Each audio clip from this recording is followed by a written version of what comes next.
श्री शिवाय नमस्तुभ्याम, हर हर महादेव, जय महाकाल। कैसे हैं आप सभी लोग। देखिए, अब आ गया है वो विशेष दिन जिस दिन उपाय करने मात्र से आपका पूरा परिवार खुश रहेगा, आपकी जितनी भी कामनाएं होंगी पूरी जरूर होगी। आप सभी को पता है 4 मार्च को पड़ रही है सोमवार की अष्टमी का दिन। आपको इस सोमवार के दिन, इस अष्टमी के दिन शमी की जड़ में आपको ये एक महा उपाय करना है। आप जिस कामना से करोगे पूरी जरूर होगी, जो चाहोगे वो सब कुछ मिलेगा। पूज्य गुरुजी की कथा से सुनकर के और समझ करके पूरे उपाय को बड़े ही विस्तार से बताऊंगा। जितनी भी माताएं बहनें मेरे इस वीडियो को सुन रही हैं, देख रही हैं, अपने परिवार की सुख शांति समृद्धि के लिए, कलेशों को दूर करने के लिए, अपनी मनोकामना पूर्ति के लिए आज के इस उपाय को जरूर कीजिएगा। परंतु उससे पहले आप सबसे एक छोटी सी प्रार्थना कि जो लोग पहली बार आए हैं चैनल को सब्सक्राइब जरूर कीजिएगा और वीडियो को लाइक करके देवादिदेव महादेव जी का कोई सा भी प्यारा नाम कमेंट बॉक्स में लिखना मत भूलिएगा। इस पूरे वीडियो में हम 3 महा उपायों के बारे में बात करेंगे जो कि आपकी हर एक कामना की पूर्ति जरूर करेगा। और जितनी भी माताएं बहनें हैं ना, इस वाले उपाय को जरूर सुनिएगा। सबसे पहले बात करते हैं पहले वाले उपाय की। ध्यान से सुनिएगा। इन सभी में जो तीनों उपाय होंगे, अगर आपके जीवन से सुख शांति समृद्धि क्लेश खत्म नहीं हो रहे हैं तो उन सभी को दूर करेगा। दूसरा, अगर आपके परिवार में कोई व्यक्ति शराब, सिगरेट, तंबाकू, नशे का सेवन करता है, नहीं छोड़ रहा है, पर नारी के चक्कर में पड़ चुका है, गलत रास्ते पर जा चुका है, उसके लिए होगा। और तीसरा, आपकी बड़ी से बड़ी मनोकामना पूर्ति, चाहे कितनी भी बड़ी मनोकामना पूरी क्यों ना हो, आपकी सोमवार की अष्टमी के दिन किया गया उपाय पूरा जरूर होता है। सबसे पहले बात करते हैं पहले वाले उपाय की। देखिए, पहला वाला उपाय किन लोगों को करना है। अगर आपकी कोई मनोकामना है ना, कोई हृदय की बात, कोई इच्छा, बाबा से कह करके थक चुके हो, सब कुछ करके देख लिया, पशुपतिनाथ व्रत कर लिया, प्रदोष कर ली, शिवरात्रि कर ली, नहीं पूरी हो रही है ना, जिस पल आपके मन में आ जाए कि महादेव मेरी नहीं सुन रहा है ना, इस बार सोमवार के दिन, और ये अष्टमी पड़ रही है, इस दिन इस वाले उपाय को कीजिएगा, आपकी सारी कामनाएं पूरी होगी, है ना। ध्यान से सुनिएगा। आपको इसके लिए चाहिए होगा मात्र एक बेलपत्र जो कहीं से भी खंडित टूटा फूटा ना हो, ये चीज ध्यान में रखिएगा। कटा फिटा भी नहीं होना चाहिए। और लेना है आपको थोड़ा सा लाल चंदन। लाल चंदन, पूज्य गुरुजी कहते हैं कि आपको इस तरीके से एक मुठिया रखा कीजिए। इसे घिस करके जो चंदन निकलता है ना, वो एकदम पवित्र चंदन होता है और उसका बहुत बड़ा महत्व होता है महाराज। नहीं है तब आप पिसा हुआ ले लीजिए, लेकिन कोशिश कीजिए ये ज्यादा से ज्यादा 100 या 150 रुपए में आपकी आ जाएगी, जो कि 2 साल तक काम करेगी। एक डंडा या छोटा सा एक लकड़ी का टुकड़ा लाल चंदन का मंगवा लीजिए। तो एक बेलपत्र, थोड़ा सा लाल चंदन आपको चाहिए और 1 लोटा शुद्ध जल अपने घर का। ठीक है, ये 3 चीजें आपको लेनी है। और सोमवार की ये जो अष्टमी आ रही है, इस दिन आप पहुंच जाना बाबा के मंदिर शिवलिंग के पास। सुबह से लेके शाम तक किसी भी समय चले जाना, रात्रि तक भी चले जाना। उत्तर दिशा, नॉर्थ डायरेक्शन की तरफ मुंह करके खड़े हो जाना। जो पूजा अर्चना आपको करनी है आज के दिन, वो पूरे सच्चे तन मन धन से करना। और पूजा अर्चना करने के पश्चात जब आप इस उपाय को करेंगे, सबसे पहले 1 लोटा शुद्ध जल बाबा की शिवलिंग पर समर्पित करेंगे। ओम नमः शिवाय, श्री शिवाय नमस्तुभ्यम पंचाक्षरी मंत्र या षडाक्षरी मंत्र का स्मरण करते हुए, किनके नाम से? शिव शक्ति के नाम से। यहां पर आप जो उपाय करेंगे वो करेंगे शिव शक्ति के नाम से। कर दिया। उसके पश्चात जो आपने एक बेलपत्र लिया है ना, इस एक बेलपत्र की ये जो नीचे वाली डंडी है, इसे आपको यहां से तोड़ना है ना। और तोड़ करके इसी डंडी से आपको थोड़े से लाल चंदन को, जब आप घिसेंगे थोड़ा सा जल डाल करके ना, तो उस लाल चंदन में उस डंडी को डुबो करके आपको इसी बेल पत्र पर 108 बिंदियां लगानी है। ओम नमः शिवाय, श्री शिवाय नमस्तुभ्यम का स्मरण करते हुए। लेकिन क्रम क्या कहता है? काफी सारे लोग क्या करते हैं, मैंने पिछली बार में भी देखा था, काफी सारे जब मंदिर में उपाय करते हैं ना, वो पूरी की पूरी 108 बिंदियां केवल बीच वाली बेल पत्र पर लगा देते हैं। ऐसा नहीं करना है। आपको इन तीनों पर मिला करके 108 बिंदियां लगानी है। ओम नमः शिवाय, श्री शिवाय नमस्तुभ्यम का स्मरण करते हुए। किस तरफ में लगानी है? चिकने हिस्से की तरफ, है ना। चिकने वाले की तरफ आपको ये 108 बिंदियां महादेव जी का मंत्र स्मरण करते हुए लगा देनी है।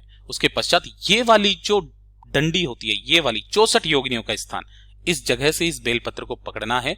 आपको इसे टच करवाना है माता अशोक सुंदरी के स्थान पर, कुछ इस तरीके से कि डंडी रहेगी जलाधारी की तरफ, बीच वाली पत्ती का मुख रहेगा आपकी तरफ, और ऐसे समर्पित करना है कि जिस तरफ में आपने बिंदिया लगाई है वो नीचे माता अशोक सुंदरी से टच होनी चाहिए। यानी कि जब आप ऊपर से देखोगे तो यहां बिंदिया नजर नहीं आएगी, ये पीछे का हिस्सा है। ऐसे उल्टा समर्पित करना है। अपना नाम, गोत्र और कामना कह करके माता अशोक सुंदरी मैया से, और इसे उठा करके शिवलिंग पर ऐसा का ऐसा ही समर्पित कर देना। डंडी रहेगी जलाधारी की तरफ, बीच वाली पत्ती का मुख रहेगा आपकी तरफ। बस इतना सा उपाय करना है। बाबा से निवेदन करके वापस चले आ जाइएगा।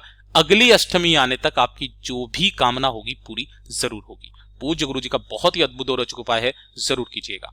अब बात कर लेते हैं दूसरे वाले उपाय की। ये जो दूसरा उपाय है ना, जितनी भी माताएं बहनें हैं, अगर आपके परिवार में आपका बच्चे या आपके पति या कोई भी बेटी कोई भी गलत रास्ते पर है ना, शराब, सिगरेट, तंबाकू का नशा करते हैं, है ना, तंबाकू का नशा करते हैं, ना कोई नशा वो करते ही रहते हैं, या फिर पर नारी के चक्कर में पड़ चुके हैं, गलत रास्ते पर जा चुके हैं, बहुत ही कलेश करते हो घर में, तो इन सभी की लत को खत्म करने के लिए इस वाले उपाय को किया जाता है। कोई जरूरी नहीं है कि सोमवार की अष्टमी पड़ रही है, लेकिन ये वाला उपाय सिर्फ और सिर्फ सोमवार या प्रदोष के दिन किया जाता है, और इस बार तो सोमवार की अष्टमी पड़ रही है, करना मत भूलिएगा।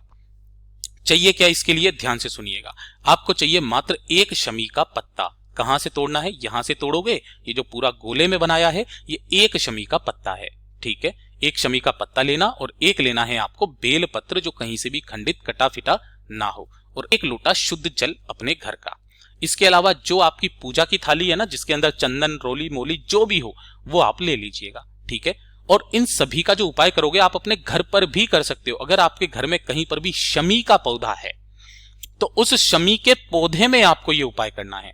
एक दीपक आपको तैयार कर लेना है। सबसे पहले आपको एक दीपक यहां पर प्रज्वलित कर देना है, यहां पर पेड़ के पास में, जड़ों के पास में, इतना पास में नहीं कि उसकी पत्तियां इस दीपक की लो से जल जाए, थोड़ा सा दूर, है ना। ओम नमः शिवाय मंत्र का स्मरण करके, और यहां पर आपको क्या कर देना है, इस तरीके से कुछ ना कुछ आसन के तौर पर लगा देना है।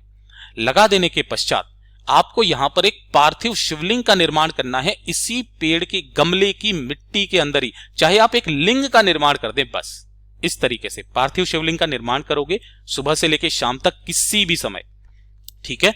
और जो भी पूजा अर्चना करनी है, जो भी आपको यहां पर चंदन लगाना है, धूप दीप लगाना है, वो लगा देना। लगा देने के पश्चात आपको ये उपाय करना है। आपको ने जो एक बेलपत्र और एक शमी पत्र लिया है, तो पहले आपको एक शमी का पत्ता लेना है और अपने उस व्यक्ति का नाम और गोत्र बोल करके एक शमी का पत्ता शिवलिंग पर समर्पित कर देना है। कैसे भी करना, कोई जरूरी नहीं है किधर डंडी होनी चाहिए, ठीक है। पूज्य गुरुजी ने इसके बारे में नहीं बताया।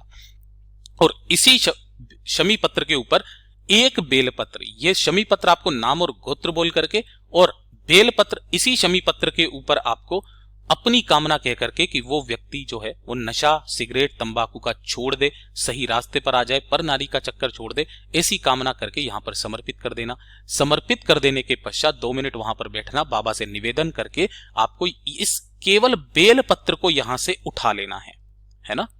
केवल बेल पत्र को यहां से उठा लेना, और जो लोटा आपने शुद्ध जल लिया है ना, उसी लोटे जल को यहां पर आपको समर्पित करना है। ओम नमः शिवाय, श्री शिवाय नमस्तुभ्यम का स्मरण करते हुए, और इस पार्थिव शिवलिंग का आपको यहां के यहीं विसर्जन कर देना है, गमले की गमले में ही।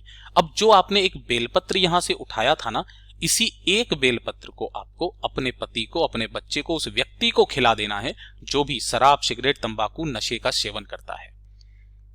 पूज्य गुरुजी ने कहा ज्यादा से ज्यादा 3 दिन वो व्यक्ति अपना नशा छोड़ना बंद कर देगा। इस उपाय को करने का नियम है कम से कम 3 सोमवार के दिन, है ना। 3 सोमवार लगातार करके देख लेना, वो व्यक्ति सारी बुरी आदतें छोड़ करके बिल्कुल आपका हो जाएगा। पूज्य गुरुजी का बहुत अद्भुत और अचूक उपाय है, जरूर कीजिएगा। अब बात कर लेते हैं तीसरे वाले उपाय की। ये जो तीसरा वाला उपाय है ना, इस सोमवार की अष्टमी के दिन करना बिल्कुल भी मत भूलिएगा। अगर आपके जीवन में कोई विकट समस्या है, कोई ऐसी समस्या, कोई ऐसी गुत्थी जो सुलझने का नाम नहीं ले रही हो, आप फंसते चले जा रहे हो, है ना, तो उसके लिए ये वाला उपाय किया जाता है। कोई भारी बड़ी विपदा आ जाए उसके लिए किया जाता है। इसके लिए आपको चाहिए होगा सफेद फूल। कितने? 5 सफेद फूल लेना है। उसके साथ ही आपको लेने हैं 1 चुटकी काले तिल, मात्र 1 चुटकी आपको काले तिल लेने हैं। एक लेना है आपको यज्ञोपवीत, जिसको आप जनेऊ कहते हैं, है ना। जनेऊ लेना, एक यज्ञोपवीत, और आपको पंचामृत तैयार करना है। पंचामृत कैसे तैयार करते हैं? थोड़ा सा लेना है आपको दही, थोड़ा सा लेना है आपको दूध, दोनों ही गाय के दूध के होने चाहिए। तीसरा आपको घी लेना है, गाय का घी। चौथा मिश्री आपको मिल जाए, मिश्री ले लेना, और शहद। ये पांचों चीजों को जब आप मिलाते हो ना तो यहां पर पंचामृत बन जाता है। थोड़ा थोड़ा सा सब कुछ मिलाना, पंचामृत बन जाएगा। और एक लोटा शुद्ध जल अपने घर का ले लेना, एकदम ताजा जल, और एक दीपक आपको तैयार करना है, गोल बत्ती का, गाय के घी का दीपक। किसी भी बेलपत्र पेड़ के पास में जाना, किसी भी सोमवार के दिन, सोमवार की अष्टमी के दिन और प्रदोष के दिन, करना मत भूलिएगा। सिर्फ एक बार का क्रम बताया पूज्य गुरुजी ने। यहां पर जाना, एक दीपक लगा देना, एक दीपक लगा देने के पश्चात इसके नीचे कोई ना कोई आसन जरूर लगाना। इस पेड़ के नीचे जो भी मिट्टी है, उसी मिट्टी का आपको एक पार्थिव शिवलिंग का निर्माण करना है, कुछ इस तरीके से। जलाधारी बना सको तो बना देना, नहीं तो कोई दिक्कत नहीं है। जब जैसे ही आप इस लिंग का निर्माण कर लोगे, सबसे पहले आपको पंचामृत से इसका स्नान करवाना है। स्नान करवा देने के पश्चात थोड़े से काले तिल अपनी नाम और गोत्र बोल करके यहां पर समर्पित करना। काले तिल नाम और गोत्र बोल करके समर्पित करना। महादेव जी के ऊपर सफेद फूलों का श्रृंगार करना। क्या करना? सफेद फूलों का श्रृंगार करना। और आप जिस भी विपदा में पड़े हुए हो, उस विपदा की कामना करते हो कि मुझे यहां से बाहर निकालो, ऐसी गुत्थी में फंसा हुआ हूं, बड़ी भारी विकट समस्या है, महादेव आपका सहारा है, बस इस गुत्थी से बाहर निकाल दो। ऐसी कामना करके जो आपने यज्ञोपवीत लिया है ना, उस यज्ञोपवीत को इस लिंग के चारों तरफ आपको इस तरीके से पहना देना है। पहना देने के पश्चात 2 मिनट वहां पर बैठना, कामना करना, और एक लोटा शुद्ध जल जो आप लेकर के आए हो इसी के ऊपर समर्पित कर देना, और पार्थिव शिवलिंग का वहीं विसर्जन कर देना। पूज्य गुरुजी ने कहा है अगला सोमवार आने तक आपकी वो सारी समस्याएं खत्म हो जाएगी। प्रदोष के दिन करते हो, अगली प्रदोष आने तक आपकी वो गुत्थी सुलझ करके आप उससे बाहर निकल जाएंगे, आपके जीवन के सारे रास्ते खुल जाएंगे। पूज्य गुरुजी के ये सभी उपाय बहुत ही ज्यादा खास और विशेष से जरूर कीजिएगा। वीडियो पसंद आए तो लाइक जरूर करना, साथ ही साथ चैनल को सब्सक्राइब जरूर कीजिएगा। मैं आपसे मिलता हूं अगली वीडियो में, तब तक के लिए ओम नमः शिवाय, जय महाकाल, जय शिव शंकर, श्री शिवाय नमस्तुभ्यं।